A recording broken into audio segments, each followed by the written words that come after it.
ليش كبوا هنا؟ ليش كبوا هذا البلدية هنا؟ مكبات ليش كبوا هنا؟ مين كلام هذا نفر كبوا هنا؟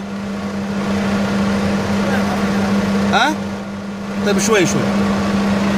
شوف يا اخوان، هذه شركة اليمامة، المقاول شركة اليمامة، نظافة احياء الروضة.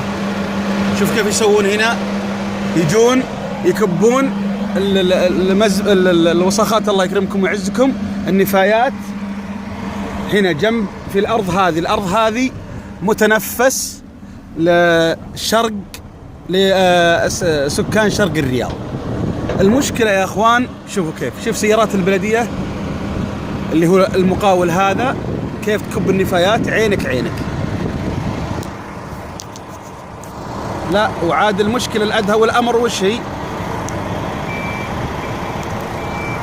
عشان تعرفون شوفوا المنشأة وش اللي جنب النفايات، استاد الملك فهد الدولي.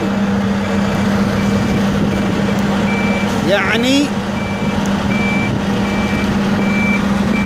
بكل لا مبالاة وعدم يعني مسؤولية، ومن يعني ما ادري ايش تسمونه، لكن بالله شوفوا السيارات،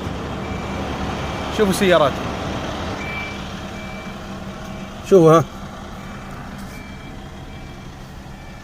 شوفوا النفايات يا اخوان. يعني بدل ما ينظفون يجون يوسخون. هذه الارض الوحيدة اللي في شرق الرياض جنب استاد الملك فهد اللي متنفس للناس. شوفوا ايش اللي حاصل فيها يا اخوان. بالله هذه امانة؟ هذه بلدية؟ شوف مستنقع قاذورات واوساخ جراثيم. بالله شوف شوف المقاول منه، شوف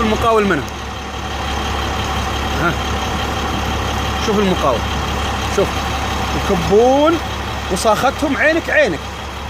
شوف القاذورات والوساخ. حسبنا الله ونعم الوكيل.